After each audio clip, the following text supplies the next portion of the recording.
suit with pink flowers on it and 2 yellow ribbons in my hair, so the description gave me away instantly when the man was carrying me out, that is. I asked my mum about the kid and she had no idea what I was talking about. She said that it was just the singular man and apparently he ran to his car in the parking lot as soon as the lifeguard took me out of his arms. In other words, there was no kid with him.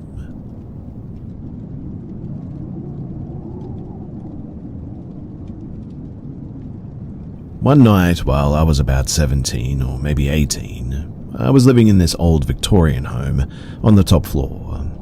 I lived alone. You could afford to live alone back then. And it was a creepy place.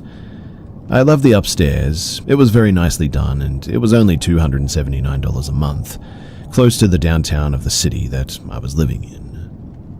Now, one night, I was unexpectedly in for the evening. I had a full-time job, a part-time job as well, and a very active social life, so being home alone was pretty rare for me. It was raining very hard that day, and I remember looking outside and watching the puddles get bigger and bigger. I went to bed quite early. Suddenly, though, I woke up abruptly after what felt like I had been sleeping for a long time. It was completely dark, almost pitch black in my bedroom. There was just a bit of light in the corner of my room from the streetlight outside. I looked to my digital bedside clock. I had only been asleep for 5 minutes at the most, though. I kind of got chills then, and I heard what I can only describe as like a hissing sound. I looked up to the ceiling of my bedroom, and there was a black blob-like form that was just moving and changing size and slowly making its way to me. By the time the realization that it was coming to me hit me, I became unable to move my limbs, my body. I could not talk or scream. I just laid there unable to do anything but watch it get closer to me. When it reached me, it just kind of settled on me. I could feel its weight. I couldn't close my eyes. I so desperately wanted to, but I just couldn't. The terror that I felt cannot be described, though. The evil that I felt from this form was immense, and I have not felt anything like this, that kind of evil, in my life ever. After what seemed like hours, though, suddenly it was gone. My room got brighter and I was able to move again. I checked my clock, but again, only 5 minutes had passed. This experience happened 2 more times while I was living in that old Victorian house. I later learned, though, through research at the library, that I had apparently been visited by an incubus. When I returned to the city that I grew up in and lived in that house, I drive by it. It's still standing, and I don't know if it's divided up into 3 separate apartments now, but it's a lot more run down, that's for sure. A lot of strange things would happen in those rooms. Things would go missing and I'd find them in very odd places. And as far as I'm concerned, that house, it's definitely haunted.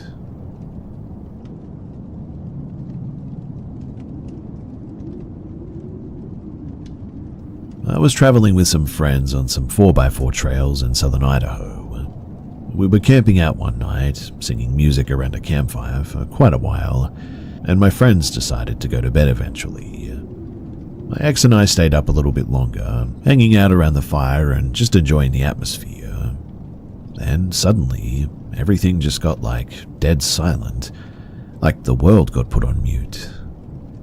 I'm no stranger to this phenomenon. It generally happens when there's a predator nearby, and being in bear country, I had my bear spray on me, so I wasn't too worried.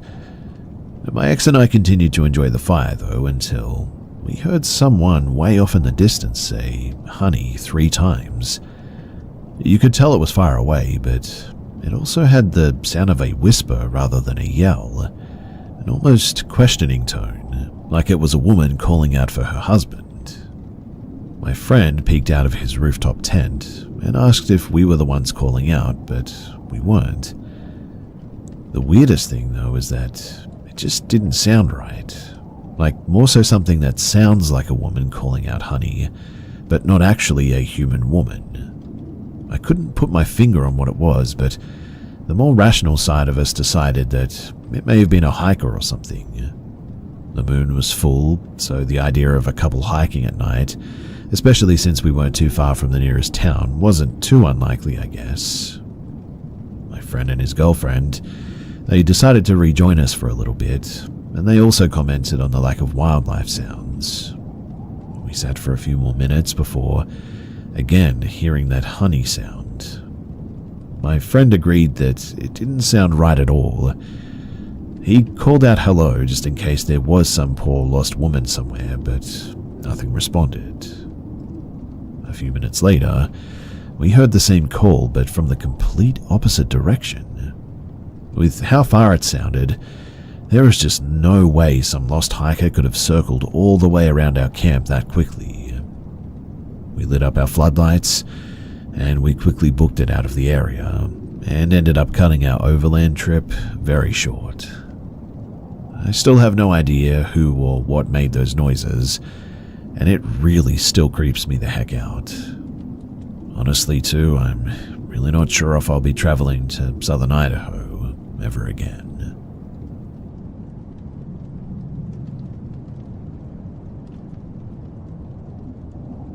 Now, I know that this sounds fantastical and wild, and honestly, I couldn't disagree. This is in fairly remote backcountry, West Virginia, which is known for being old and haunted.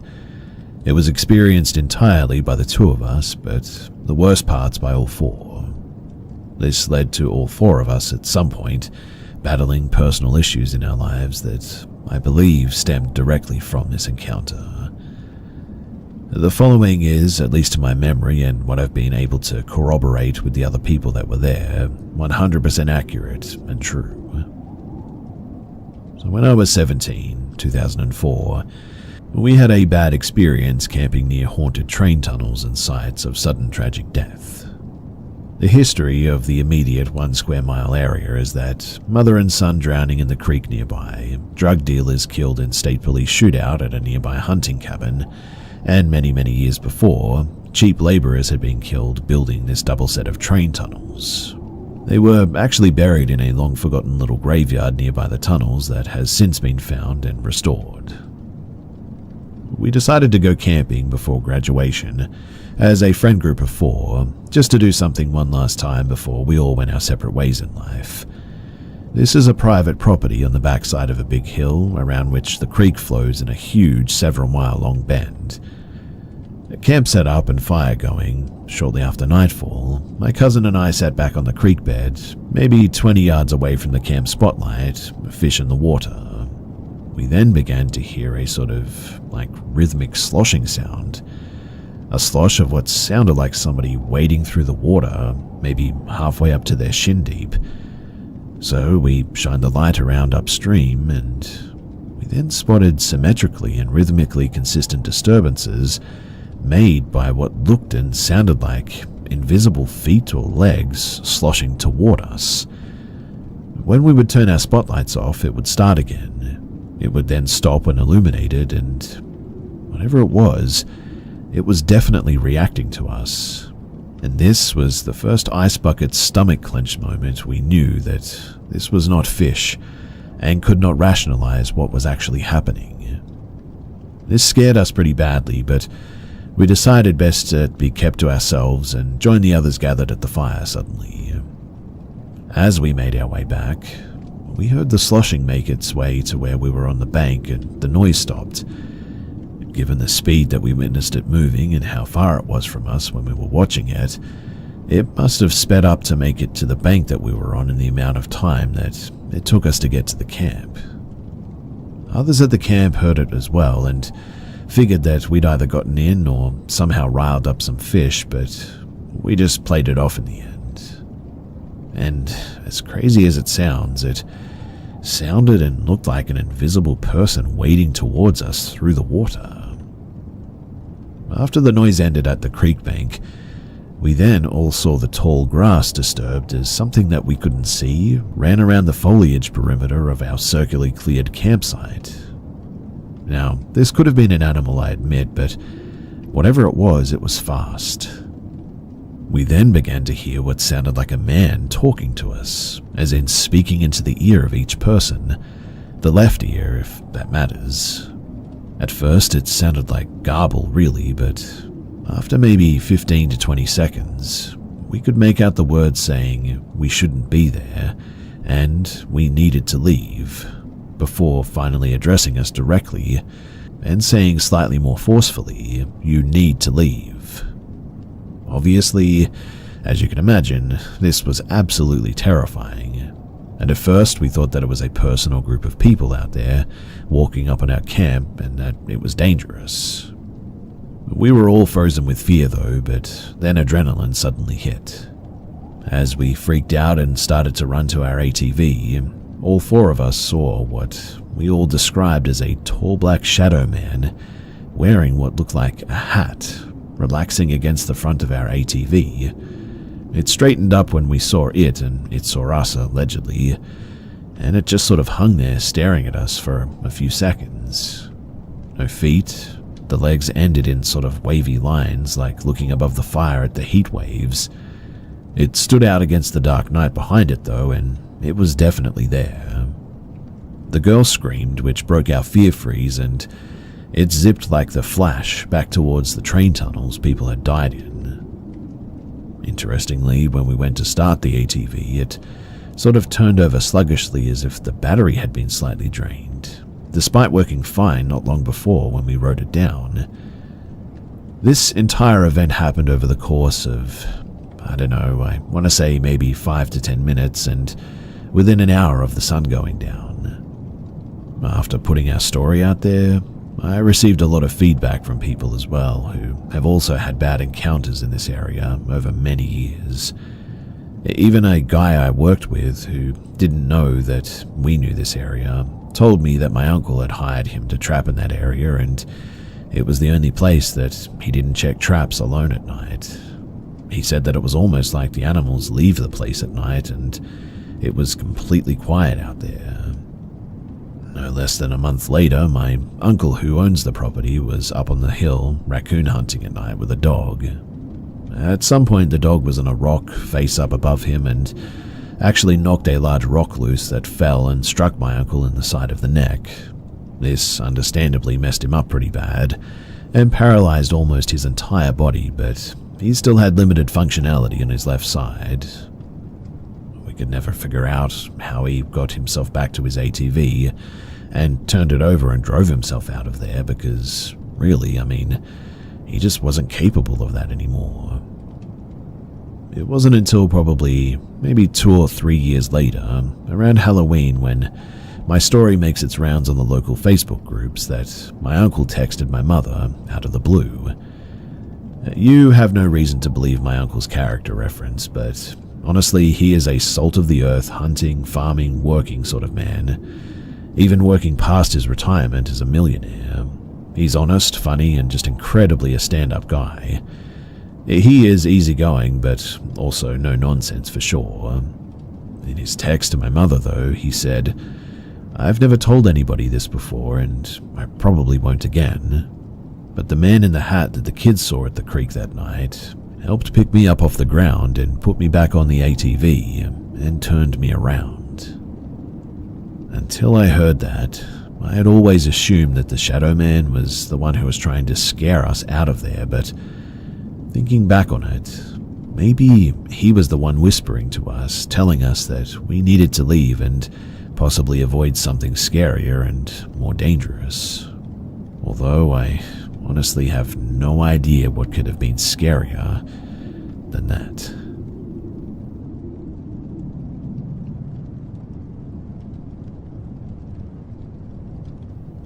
So I just wanted to come on here and talk about my house and some of the weird stuff that's been going on recently in it. I've lived in this house alone for about 5 years now, I would say. Nothing really noteworthy happened until 2021, and it really wasn't anything crazy. Like small stuff. My garage door would be open when I thought that I'd closed it. The sink is running, cupboards open, etc. I started noticing other stuff happening around that time as well, though. I would think that I'd hear footsteps around my house, but it was always something that I thought that I could play off as just being tired since I work full-time along with college and all that. It didn't happen all too often as well, so I didn't really worry too much about it. But it started to become more frequent as years have gone by, and recently a few things have happened that have definitely got me pretty spooked, to the point that I've stayed at a friend's house because of them. I'll share them now, but I'm really not sure what I want out of this. Maybe some clarity or something, or some advice on what to do, but yeah, here's what happened. So the first thing that happened was around August of 2024. I was sitting in my office room doing some homework and playing some music. I started to hear what I thought sounded like a woman at my door. Now, I note, my next door neighbor is a single mother and she goes on walks past my house literally every night. Figuring that she might be at my door asking for something, I open the door, only to find no one there. I close the door and sit back down, and over the next week or so, I started hearing what I thought was a woman talking just out of earshot. I would think that it was my TVs, but I keep them off when I'm not using them. I was pretty stumped and frustrated over it as well. It all built up to one night where I'm laying in bed and I hear this same voice, lady just out of earshot, talking at my bedroom door. Tired and creeped out, I jumped out of bed to check, only to find when opening my door, nobody was there. It chilled me enough to where goosebumps formed. I locked my bedroom door, which I never do, and got back into bed. Maybe 5 minutes later, it started happening again. I got back up and literally screamed, "Leave me alone," packed a bag, and I ended up spending the night at a friend's house a little ways down the street, and it hasn't happened since. The next incident happened about a month ago.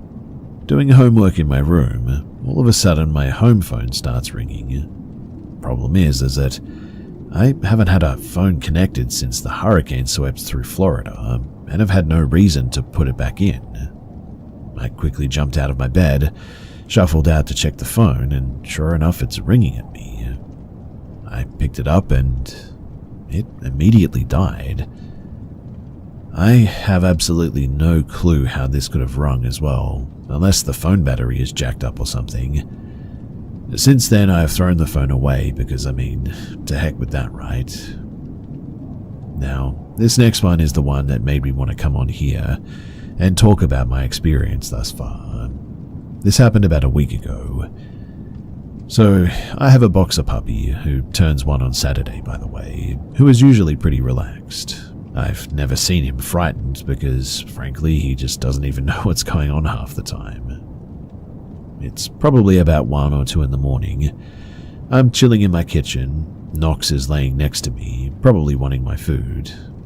Eventually, he walks away, and as I finally indulge into said food, he stops about 6 feet from my garage door and starts growling. Like, tail up, looking like he's going to bite someone, kind of growl. Mind you, I've never seen him growl like this, not once, so I was a little bit freaked out from the get-go, to say the least. I try calling him back over, but he is absolutely dialed into whatever he's growling at. I start walking over slowly to him. I turn the corner to look at my door, and it literally slams. It sounds like a giant object slammed right into my door, loud as anything.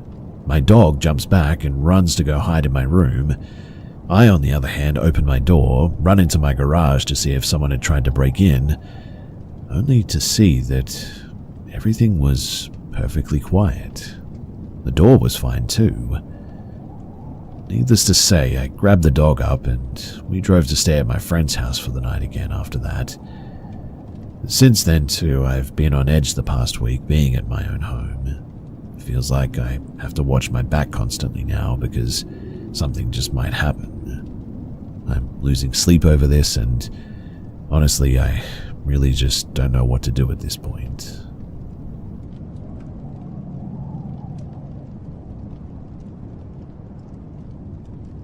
This happened about a year back. I was standing in my balcony around 3 a.m. at night, smoking a cigarette. I was facing the window, and in the window I saw a reflection of something sitting on the rooftop of the building opposite across the street. I turned around and there was nothing. I continued smoking, and as I look up at the roof again, I saw a dark figure sitting on the ledge of the building. It wasn't sitting normal too, kind of like how Spider-Man sits on a light pole, like it was hunting for something. I kept looking at it, trying to figure out what it was and if it's really what I think it is, or am I just sleep deprived or something. After like half a minute of me staring though, I felt like it looked back at me, and I just kept staring at it, and I was completely lost. It was a little bit dark, but I'm certain that this thing had almost human-like features, but in the most messed up way imaginable. A skin that kind of looked burnt, and I'm sure that it didn't have eyeballs and just 2 empty eye sockets. When I realized what I was doing, I immediately turned my head down. Just a second later, I looked up again, and it was gone. I went inside and drank some water, and I then hear a scream coming from somewhere nearby. I went to my balcony again, and the screaming didn't stop. It sounded like a woman, but there were no breaks in the scream. It was a continuous loud scream. Me being a bit of an idiot, I went downstairs and started walking towards the sound. The road was dimly lit and not a soul in sight. I walked, and I think about maybe 500 meters in, I realized suddenly that the sound was exactly like it was from my balcony.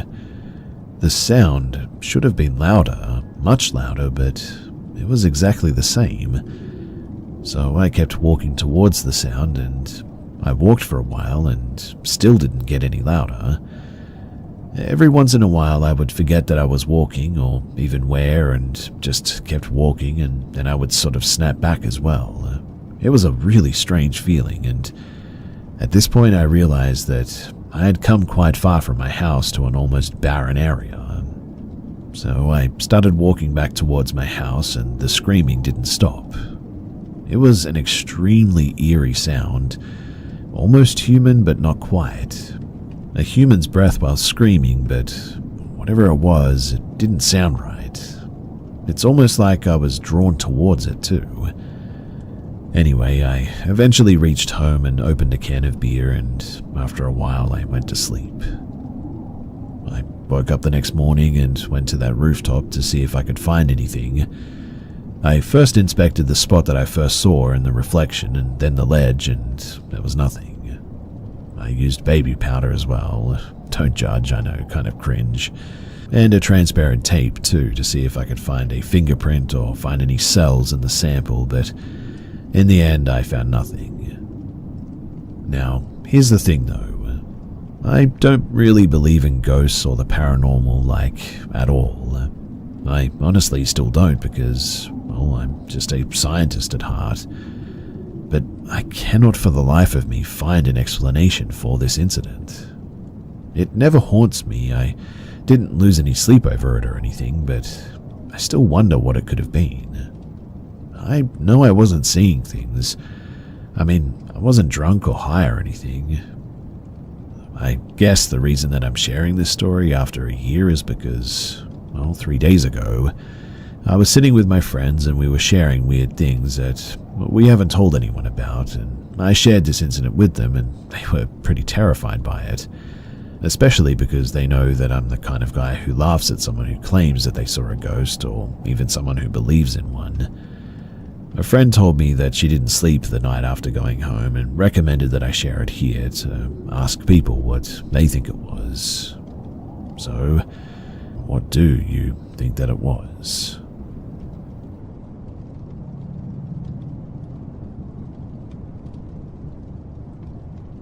I'm sharing this because I found this place tonight, and I thought that I would share something that I've experienced probably around 2005 to 2006, when I was about 10 to 11 years old.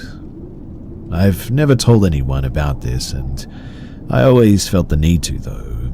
It's just one of those things that I'll always remember, I guess.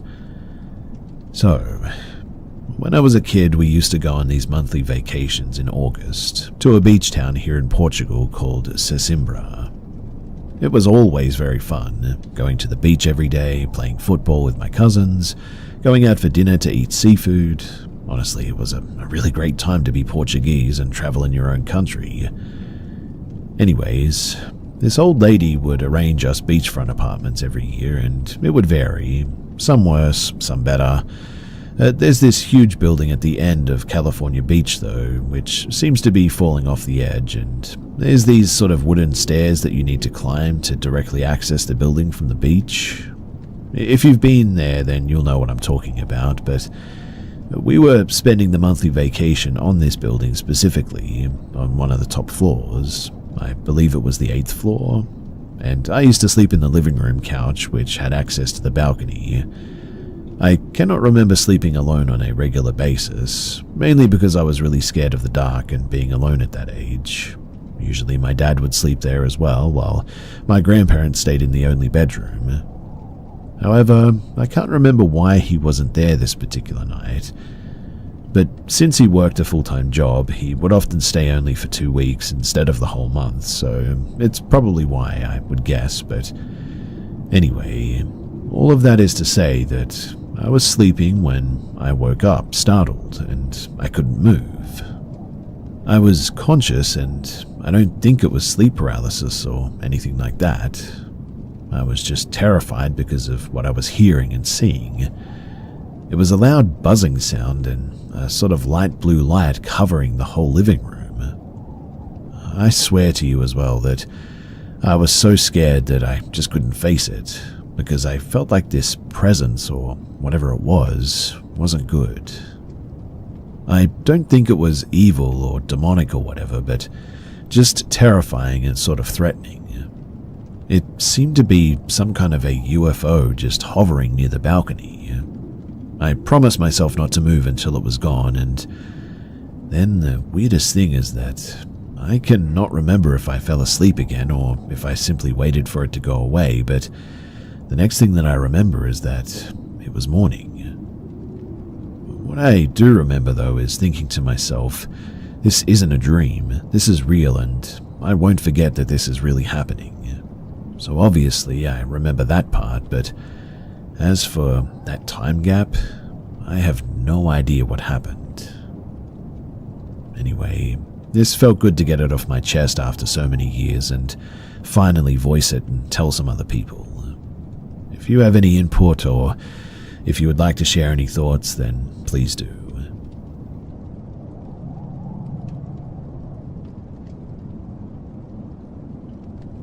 This happened to me Wednesday night. So my boyfriend lives in the town over, and he orders me lifts back and forth to go and see him. We've been doing this for over the past 7 months without any problems.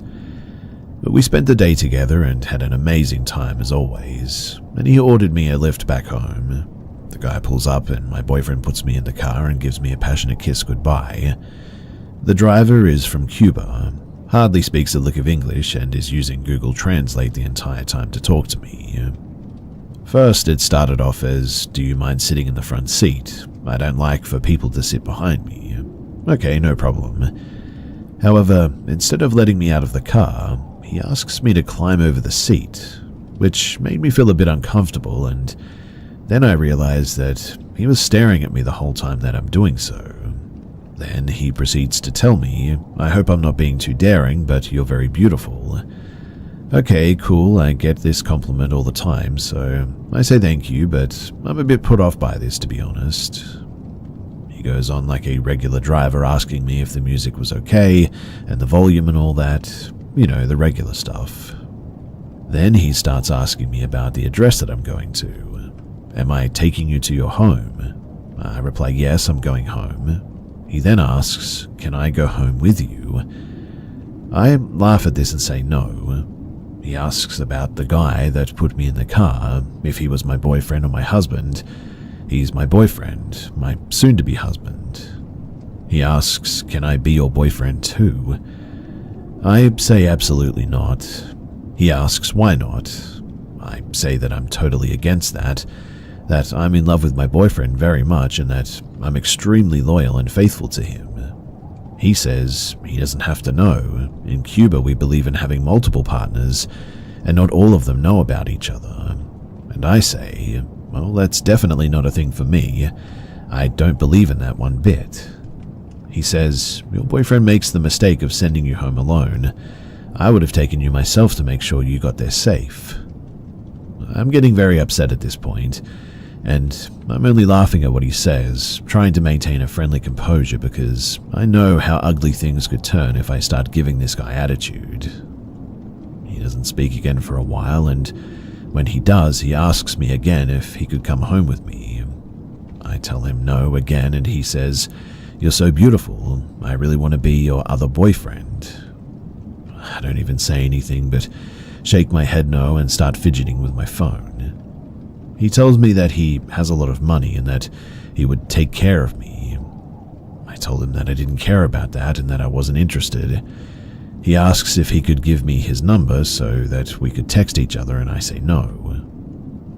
After what seemed like an eternity, we pull up to my house and he gets down trying to help me with my bags. I decline his help and he tells me, hold on, and pulls out his phone one more time and asks, can I come inside with you? I tell him have a good night and to have a safe trip back, and dart inside as fast as I could, locking all the doors behind me, calling my boyfriend immediately so that he could report this weirdo because I don't want this unpleasant experience to happen to anybody else. In the end, though, the only thing Lyft did was give my boyfriend a $5 credit to his account for the unpleasant experience. He wasn't even able to tell him. He really wasn't even able to tell them why it was so unpleasant. And look, I know, stories like this aren't actually the scariest or creepiest ones out there, but if you were a young woman and in a stranger's car like this, and they were pressing like this and trying to come into your home and everything, trust me, going through something like this is actually pretty terrifying. So yes, ladies, creepy drivers are definitely a thing, and please, be careful out there.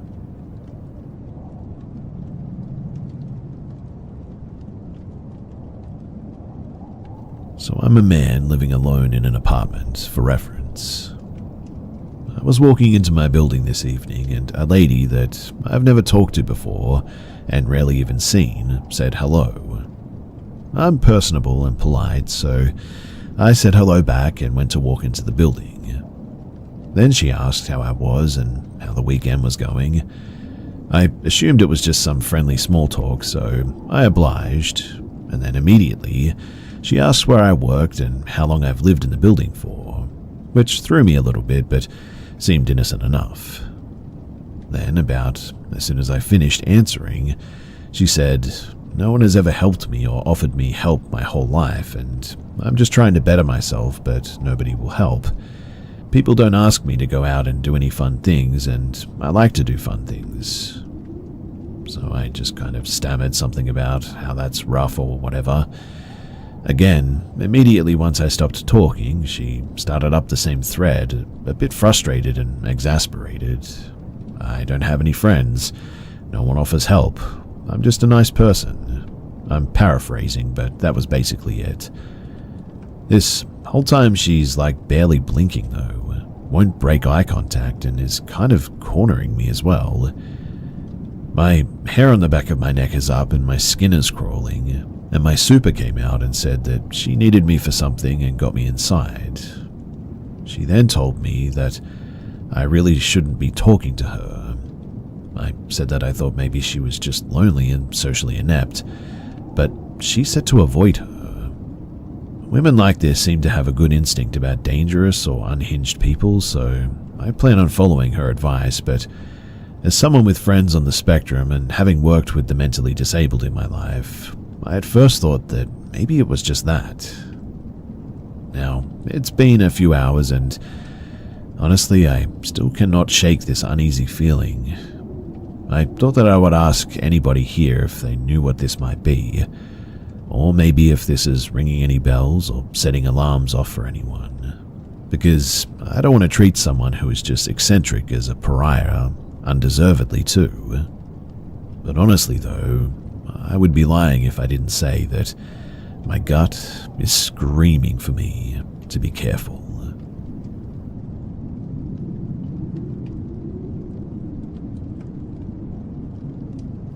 Over a year ago, I was forced to move out of my apartment due to a serious mold problem that was making people sick, and the management refused to remediate it to the extent that we needed them to, and they did as little as legally possible, basically. But because of all of my things that were there essentially were caked in toxic mold spores, it was a huge effort to thoroughly clean what could be cleaned and bring the rest to the dump. We didn't thrift them because, well, the contamination was either too difficult or just not possible to clean certain items, like couches and mattresses and things like that. But anyway, my sister-in-law was helping me sort through everything that I owned to determine what was worth keeping and cleaning. I lost most of my belongings at this stage, but while we worked, she kept saying that she felt uncomfortable in certain rooms and couldn't shake the feeling. I didn't think too much of it. We were alone at night, and I suggested that we move out to the brightly lit porch instead. Every now and then she would turn back inside to grab a box or a tool or whatever, and then she said that she saw some shadow figures. She said that she didn't say anything earlier because it might have been her imagination, but now apparently she was sure. Well, we had done a lot of work, so we decided to just wrap things up and leave in the end. Now, on the way back to the car, she glanced back at the unit and she froze. She then says, "Look in the windows. You don't see that?" I didn't see anything out of the ordinary at first. She then held firmly onto my arm while trembling slightly and said, "How do you not see that? It's right there." She was apparently seeing a shadow figure, clear as day, looking right at us. Now, I may not have seen anything or felt anything, but just the fact that she was just standing behind me, gripping my arm harder and harder, and now had tears in her eyes. This woman is no actor. She was genuinely terrified. So now I was a little bit spooked myself. We got into the car and we left, and she said that the thing followed us with its face. I don't think that she could see discernible eyes, though, as we drove past it. We said some prayers to St. Michael and others, and really, that was about it. Now, could it have just been the mold problem? Maybe, but as far as I know, the mold in there, it really shouldn't have caused anything like that. Could she have just been seeing things? Possibly, but why the reaction like that? To this day, I'm really not sure what happened, but all I know is that it was a bit of a scary experience, and to be honest, I was glad that I was leaving.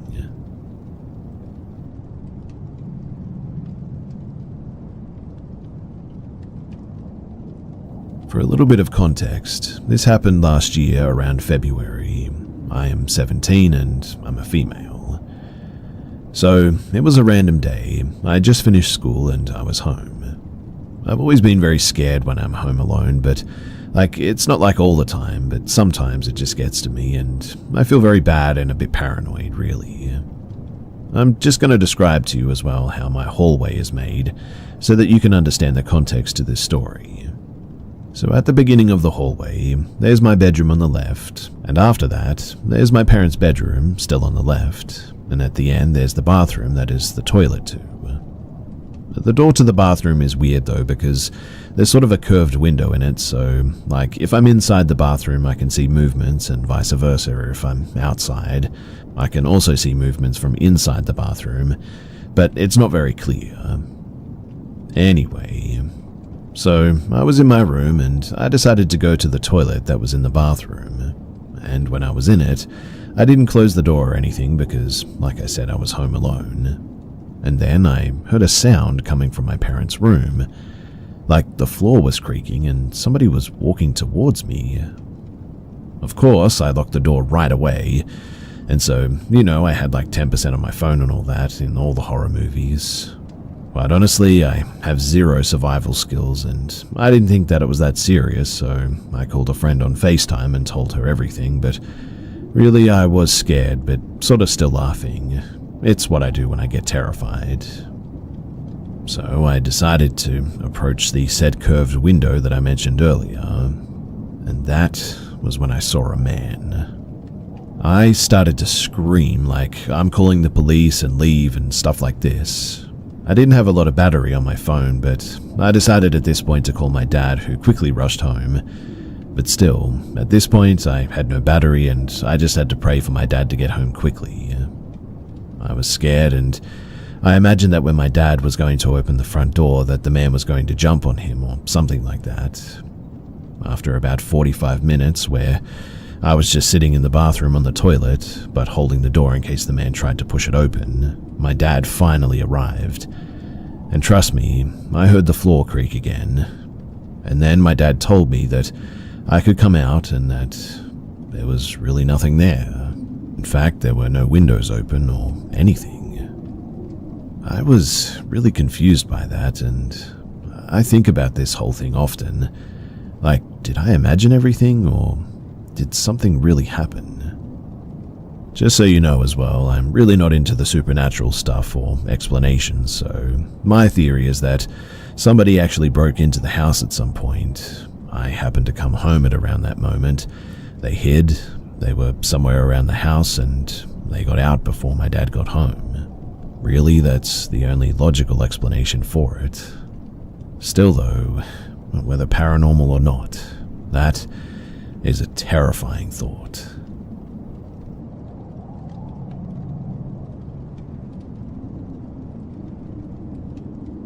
About 6 or 7 years ago, a friend and I were on our way to visit another friend of ours who had moved to a small town for a teaching job in a state high school. All of us grew up in the same seaside state capital, and the small town in question is about 120 kilometers of bad road, curvy and slippery, but through it is a very scenic route as it goes through hills and also a natural reserve. Now, I cannot remember much of the tree trip per se, but really it doesn't matter too much. I was driving and we hopped onto the highway that goes inland. Rain was pouring down and we were listening to Black Flag whilst talking about music when I stopped at a gas station because the gas was getting low, and this friend and I, well, we're kind of charmers, so we start some small talk with the cashier and I mention that we're going somewhere. The cashier then mentions a shortcut through a dirt road instead of the usual highway, citing that it would cut 30 minutes short off the trip, but that it wasn't really that safe given the weather conditions. I emphasized that it was raining hard, but we were both idiots and, at the time, drunk idiots as well, so we kept an eye on the entrance and took the shortcut. It was a rocky road that cut through the Atlantic forest, probably illegal since it also cut through a national park. Due to the heavy rain, as you can imagine, it was especially rocky and muddy, so I had to keep a steady speed of about 5 to 10 kilometers per hour, in a Ford Ka 2015, mind you. There was not a single light in sight as well. Not a house, not a street light, only the car headlights showing nothing but water pouring down, and a disgustingly horrible road ahead. We were joking about how the rain stopped, and my friend said that he wanted to take that chance to take a bit of a leak, so I just stopped in the middle of the road and I told him to hurry up. He then covers his shoes with a pair of plastic bags from the beers that we bought and goes to the front of the car. I honk a few times just for the heck of it, to take a few laughs of the situation, and he moves a little bit forward where the headlight sort of doesn't hit him anymore. And it took the time to light a cigarette to hear him kind of exclaim, sort of yell in fright, I guess, like when you're taken by surprise by something. And the guy ran back to the car, slipping and falling on the ground and messing up all of my passenger seat with his muddy pants and slamming the door. He then looks at me and says that he saw what he believed was a mountain lion or something like that, and that I should slam the gas and get the heck out of here. Obviously, I couldn't do that because of the conditions. Also, it would mess up my car's suspension. Instead, I turn off the music, we wait a little bit, and nothing happens. But after about 20 seconds, we both see a huge, and I mean absolutely massive figure move between the trees. It was at least 2 meters tall or so, and we couldn't really see much of it, only black fur and the eyes that reflected the car's headlights. But as fast as we saw it, the thing went left and back into the woods. I think that I speak for both of us when I say that we were absolutely frozen and ecstatic all at the same time. To this day, I still don't know how I could remain calm enough to start the car and slowly drive away to our friend's place. We told him about it, and he said that it was probably a mountain lion still, but I don't know. Mountain lions aren't typically 2 meters tall. They may be horizontally that long, but not tall. And I swear that I could hear its footsteps as it ran away as well, despite the windows being closed, so whatever it was also extremely heavy. Anyway, I just wanted to share this in case anybody out there might know what the heck we saw that night.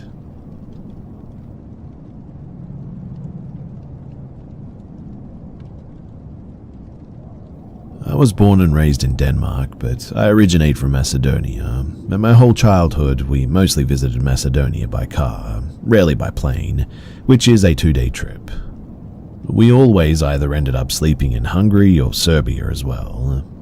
My parents always preferred to spend the night in Subotica, Serbia, the first city after the Hungarian-Serbian border, because many travelers had had bad experiences, including my grandparents, with robbery in that region of Hungary. Now, I was about 8 or 9 when this happened. We got a motel in Subotica, don't know which one, but we got 2 rooms. My brother shared the room with my father, and I shared it with my mother. The motel room was pretty standard. Right to the entrance was the bathroom, and the entire wall on the left of the entrance were wardrobes, drawers, and in between those, there was a table with a mirror above it. There were 2 twin beds, which I didn't like because when I was a kid I couldn't sleep without feeling that there was a person behind my back as I sleep on my side. I used to sleep in my brother's room even though I had my own room, but my mum slept on the bed closest to the entrance and I slept closest to the windows. As I said, I couldn't fall asleep because I was scared to turn my back to the open, so I was just sort of laying there on my back listening to my mum snoring. I was awake for a long time, trying desperately to fall asleep on my back, and at one point I heard a crack near the entrance. I calmed myself down because, it's old furniture and it cracks, right? Plus, that often happens at home anyway too, but then the drawer closer to the beds, on the left of the mirror, cracked even louder than the one at the entrance. At this point, I was really scared. I probably stopped breathing to hear if anything else was going to happen. I always hold my breath when I'm scared and focusing at the same time. But it was quiet. And instead, I see a silhouette in the mirror. Not on our side, but inside the mirror, pass slowly. It was like grey smoke almost.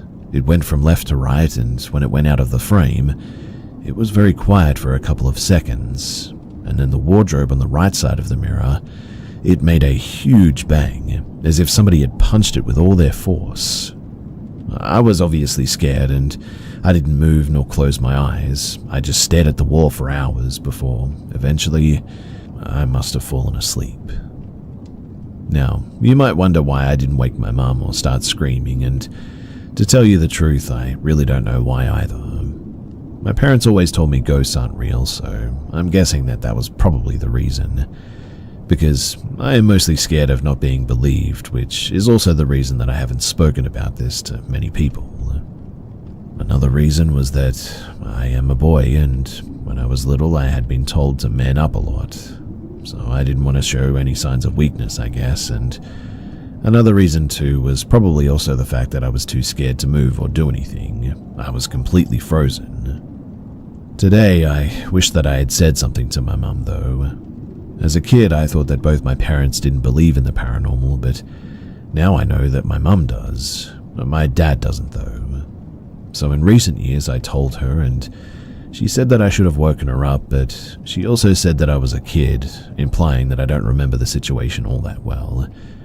I've also told my brother about this, and he believes what I saw, but he thinks that it was some kind of my mind playing tricks on me thing because I was scared, which I'll admit is a possibility, but really I don't think so. Another possibility I thought of, though, was that I had a sleep paralysis episode. But that was an ongoing theory of mine up until the point that I actually experienced sleep paralysis once, and it wasn't the same as that time in Serbia. In Serbia, I was wide awake the entire time. I never really fell asleep prior to the event with the said silhouette. I have had other creepy encounters, but for all of them I always thought of a rational explanation. This one, though, this is the one that bugs me, because genuinely I just really don't know what to make of it. After my experience with sleep paralysis, I've started to believe a bit more in this stuff. Not because of the sleep paralysis itself, but because I know now that the encounter in Serbia really wasn't sleep paralysis. And I'm sharing this because, well, I want more people to see it or hear it and tell me if they know anything about this. I would be happy to take any answers, questions, or information that you guys might be able to provide.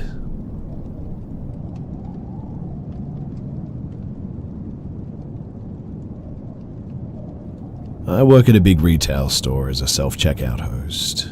But most of my days are spent walking laps and listening to customers saying things like, "I don't work here," or "Why aren't you on the register?" I understood their frustrations. Usually, there would be 2 or 3 of us at the self-checkout, and maybe 2 manned registers open. We got a new guy in. His name was Terry. Terry always wore a mask as it was 2021 and COVID was still COVIDing. I was training him, telling him to stock candy and bags and all that. He would ask questions anyone would ask, if I'm in school, if I have a girlfriend. I lived in a small city or big town that had a good college. Students from all over the country would come and usually wound up with prisons or retail. I usually asked the same questions too. I told him no on both accounts, and he then asked if I ever went hunting. We had a lot of woods and a big forest around town. No, I don't really like guns. He said that he'd have to take me one day, though. A few days go by, and he's over on my side again. He asks if I have any family in town, and if I did, do they live close? I live 3 doors down from my mum. He starts talking about hunting again, how he was out with his buddies and started using pack tactics, where they would box in the prey and finish off. Weird for deer, seeing as they flee at the first sound of any noise. He's off for a few days though, because new hires have problems getting hours for the first 3 weeks.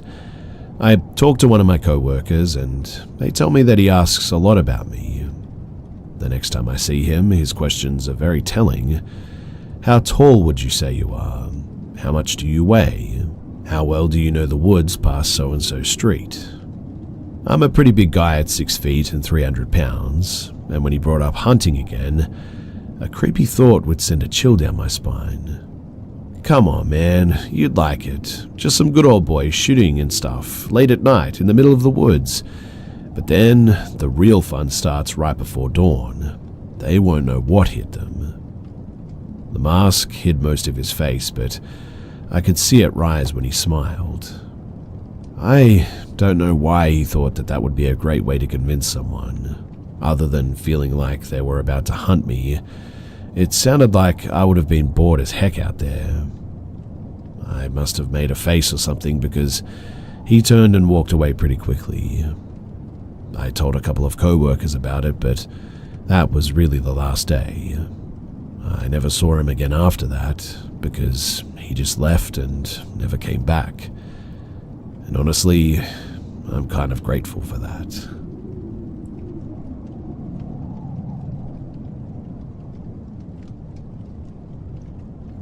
I've had many paranormal encounters, starting from my teenage years, intensifying in my early adulthood, and seemingly tapering off now that I'm in my late 30s. The first experience that I remember, it was in 9th grade, coming home from school. My parents were both working, so Usually I'm home by myself until late dinner.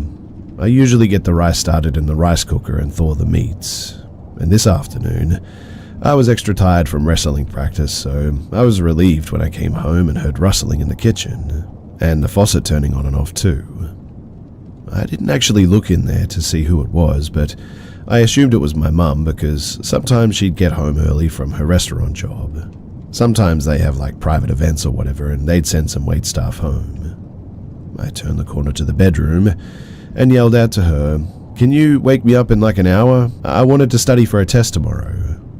I heard her say in a raspy voice, "Okay, Con." Con is a Vietnamese term addressing your own child. I thought nothing of it. Maybe she's a little bit sick or something. Anyway, I woke up from the landline phone ringing eventually.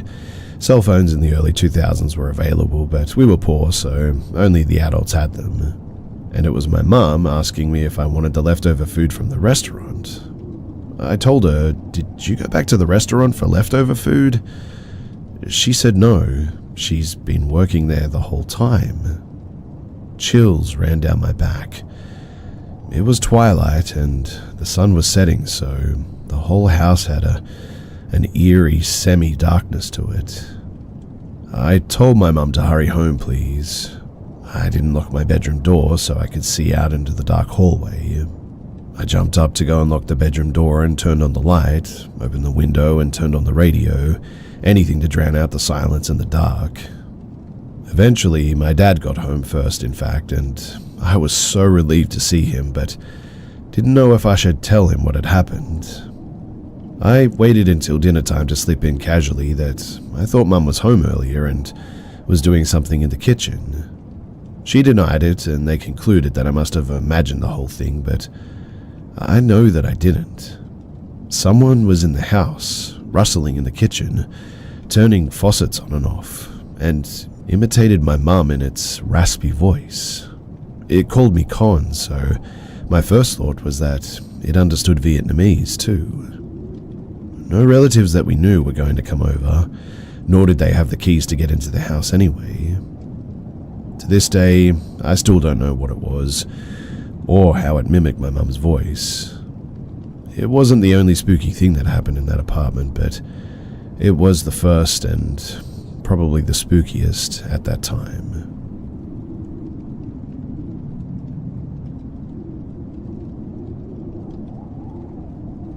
Late April of 2022, me and a few friends went on a road trip through southern Illinois. We passed by Shawnee National Forest and stopped at the Trig Observation Tower. After soaking in the beautiful view and smoking a few joints with a random stoner couple that we met on the way up, we parted ways with our smoke buddies and headed out toward our campsite for the night. It was getting late and we were driving down these back roads as the sun was setting. It was pretty isolated too. Incredibly thick woods flanked both sides of the road, and not another car in sight. That's when we saw a light up ahead, just barely visible through some thick brush. We slowed down, thinking that it was some campers getting set up for the night or some hikers who got lost before sundown. As we approached, though, something seemed off. The light emanated from this old camper van, and the thing hadn't moved in months. Vines were slowly creeping over the canopy. The whole setup just screamed abandoned. We looked back to have a second look, trying to make out whether or not it was from a fire or something inside the van. At first glance, we didn't see anyone as we surveyed the area, but there he was, feet away from the camper, half hiding behind a tree.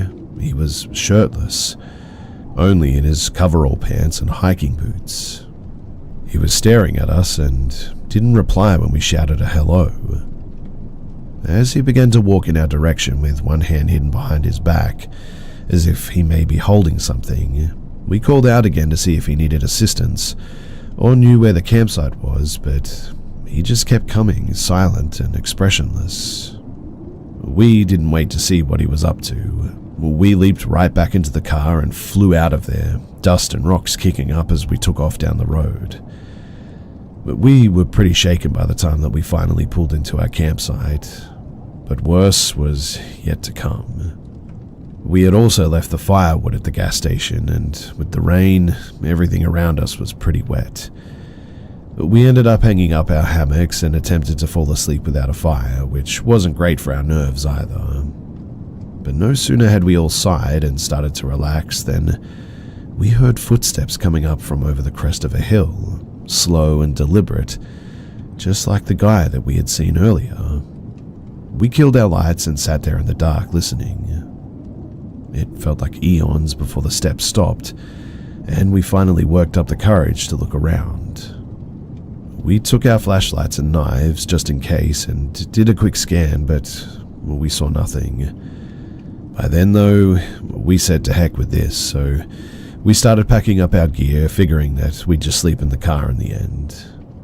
But then, from behind us, there was a cough, and that was all we needed to pack up in a hurry and race down the cluttered trail to our car. We didn't even worry about packing neatly. We just tossed all of our stuff in the back, and we got the heck out of Dodge. The next hour was a blur of dark, twisty little roads with no cell service and not a hint of where we were going.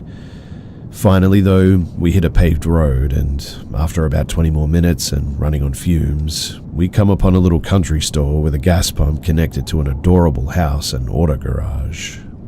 It had already closed for the night, but the family living there saw us at the pump while they were having dinner and came outside to help. They even opened the store so that we could buy some snacks and some pop in the end. After what we experienced, talking to them was really a huge relief and let us calm our nerves. We eventually got back up on the road and kept driving 6 hours straight, all the way back home.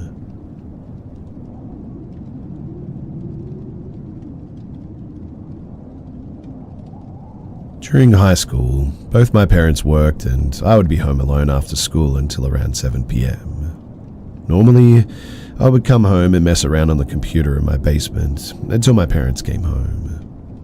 Right above this area is the kitchen, the laundry room, which are connected to the garage. Every so often after school, I heard footsteps sometimes above me in the kitchen. I blamed it on the house settling and never really took it too seriously. But one day after school, something happened that I could not explain away with pipes. You see, I was on the computer like usual and heard the door to the garage from the laundry room open. The alarm makes a beep when someone opens the exterior door. Then, there were footsteps from the laundry room into the kitchen and the sound of a woman chatting loudly like she was talking on a cell phone. Thinking that my mum had come home early, I went upstairs to see her. When I opened the basement door, I was greeted with a pitch-black house. I called out, "Mum?" Silence. Hello?" No response. Now, scared out of my mind, I turned a few lights on and looked around. That's when I discovered that all the doors were locked. There were no cars in the garage, and really nothing was missing. At this point, I was freaking out a little bit and went back to the safety of the basement. Weird, I know, thinking that the basement is safe, but once my mum came home, I asked if she was home earlier, and of course, she said that she wasn't.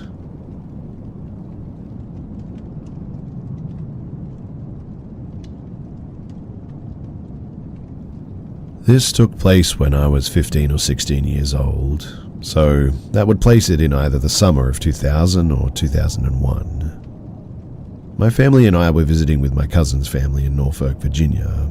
My brother and I, we're close in age with our cousins, and I stayed in my younger cousin's room with him and my brother in my older cousin's room. The bedrooms, they were at the end of a hallway. My brother's room was at the end of the hallway, my bedroom was across from my aunt and uncle's bedroom, and my parents, they stayed at the opposite end of the house in the den. So, it had been many years since we'd seen each other, so the first night my cousin and I stayed up after lights out to talk and just catch up.